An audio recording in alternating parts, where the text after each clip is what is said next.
வணக்கம். ஆகாஷ்வாணி புதுச்சேரி செய்திச் சுருக்கம் வாசிப்பவர் ஆதவன்.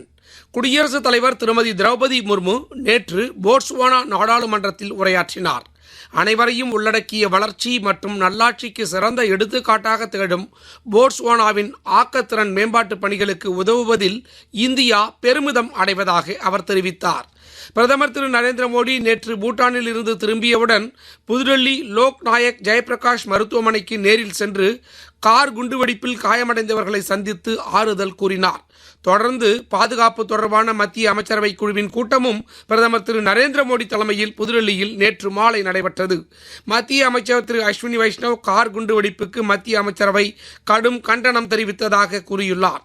சுயசார்புடன் கூடிய ஹைட்ரஜன் பொருளாதாரத்திற்கு மாறுவதில் இந்தியா உலக அளவில் முக்கிய பங்கு வகிப்பதாக மத்திய அறிவியல் தொழில்நுட்பத்துறை அமைச்சர் டாக்டர் ஜிதேந்திர சிங் கூறியுள்ளார். அவர் நேற்று புதுடெல்லியில் சர்வதேச பசுமை ஹைட்ரஜன் மாநாட்டில் உரையாற்றினார். நேற்று தேசிய பொது சேவை ஒலிபரப்பு தினம் கொண்டாடப்பட்டது. 1947 ஆண்டு நவம்பர் 12ஆம் நாள் தேசத்தந்தை மகாத்மா காந்தி புதுடெல்லி வானொலி ஒலிபரப்பு நிலையத்திலிருந்து பொதுமக்களுக்கு உரையாற்றிய தினம் ஆண்டுதோறும் பொது சேவை ஒலிபரப்பு தினமாக கொண்டாடப்படுகிறது.